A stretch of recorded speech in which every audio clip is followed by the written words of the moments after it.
Today, we are sharing this never before aired video with the one, the only Candiace Candy Gal. We sat down with Candy Gal and our good friend, Miss Sarah Fraser. Why do things end up in the vault and why are they never aired? That's a whole nother story. Now that we're doing this Just David one-on-one, perhaps I will share that information with you one day soon. Let's see what we find in this little chat here. We're going to be doing this all day. We have lots of videos with Miss Candiace coming all day today. What do you think of this chat? Take a listen right now. It's our sit down from an earlier time, never before aired. This is a nugget that's never been heard before with the one, the only Candy Gal and Sarah Fraser. Enjoy. Like, what is there not to love? Like, we don't have a representation of Ethiopian American women on the show. You know, we've got Wendy and she gives us Nigerian American and we love that. But we do not celebrate diversity and color enough in these spaces. There are still only 2 iterations of women of color in these franchises. And then we have Dubai, which is coming in the summer, which is great. And that is going to give us more color. But I'm just all about the diversity of it all. And I feel like La Scala was diversity in a way that was different from what we currently have on our show. And I'm sad that, you know, it wasn't what the people were looking for, because okay, she was just on your podcast though. What was her theory on why she wasn't asked back? Yeah, so she was on, so that's what we're doing, the pod featuring me and Leah Henry. And I mean, we didn't really talk about it on our pod, but I talk to Ascala all the time, and she is also at a loss. She's like, I really don't know, like I don't understand, you know, what I did or didn't do. And really, it's such a like I didn't think it was as hard to get on the show. Okay, I thought, you know, you just walk in here and start talking shit and you're on the show. I was wrong, because it's hard to get on Housewives. It's hard to get on. And nobody, you know, I thought they let my crazy ass out here, must not be hard to get on, but it's hard to get on the show. So I don't know. We've talked about it at length. Like I've talked about it with her husband. Like it's unclear. It's unclear to us what the problem was. But she, you know, there were some leaks from our all cast event, and you do see her there. So she's around.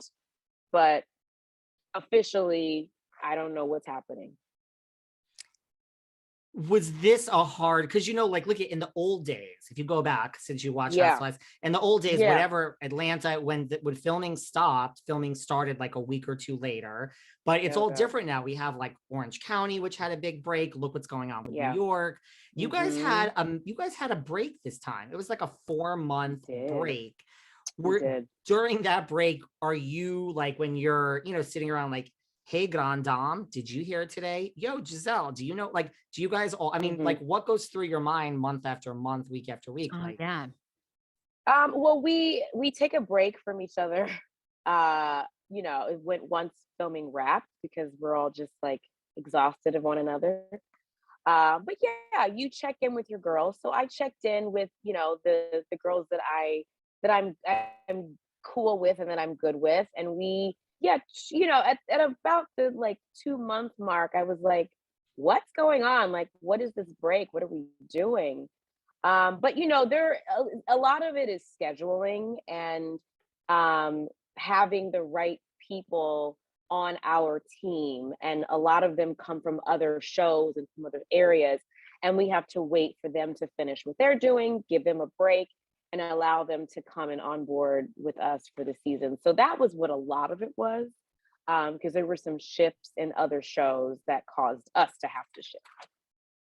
Okay, that makes sense, because it is, you know, when there's a hit show, usually you start, I think after the whole Monique season, didn't you guys start filming like immediately? I think that was, after 5. Yeah, right. We started filming right away. Yeah. Mm-hmm. Okay. It was no break.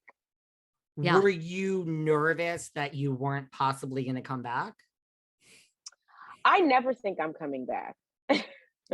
I'm always like, are you sure? Like, are we doing this again? I don't take this platform for granted at all. It's always a shock to me when, it's time to start up again and they're like, we want you back. So yeah, I'm always ready to, shift and go off and do other things if that's what is going to happen. But I'm still always happy so far to return. So, and it was so funny because there were so many just fortune tellers. My God, the clairvoyance of it all. So many people who just, they knew that Candiace was fired. And, I was, the producers were sick of my antics and I was just the bane of all existence on Potomac. And, I'm a troll. So I take great pleasure in playing with the Saints. And I remember tweeting, this was after we'd gotten our contracts, and I tweeted, when one door closes, another door opens. And uproar. It was like I was trending and there was all this talk. Yeah, you were. I was sitting back just stroking my beard, evil villain laughing, like, gotcha. So that was fun. So thank you all for that. Anyone who's watching, thank you for those pleasures. Yeah. So there was, okay, so that tweet, because David and I talked about that. We wanted to ask you about that. So there was nothing more behind that except for trolling people. There was, because people read everything into They that. loved Oh it. my God.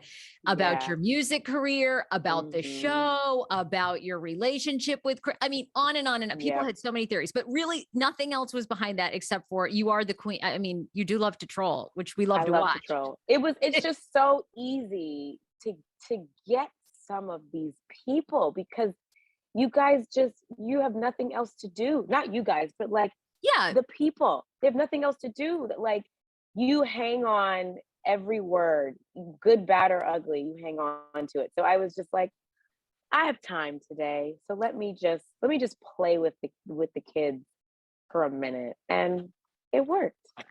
It worked. I mean, listen, nothing else was trending. There was no, is Wendy coming back? Is Giselle coming? It was all just like you said, like troubled, too far, housewife from the East Coast.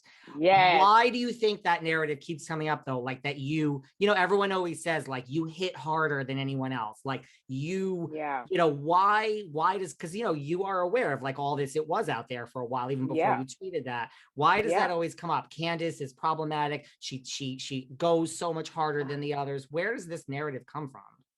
I don't know. Because like I said, I watched Housewives before I became a housewife, and I saw the vitriol and the tongue lashings and harsher things have been said, and more intense moments have come from other housewives.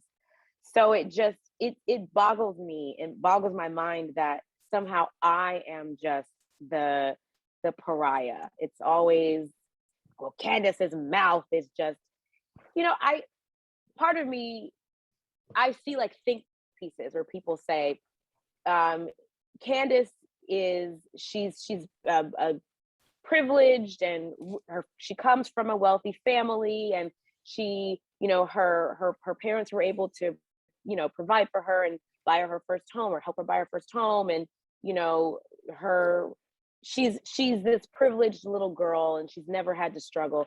And people have a problem with that. So it's just whatever I say, it's like, if there have been times where I've tweeted, oh, it's a beautiful day. No lie. And the responses are, fuck you, bitch.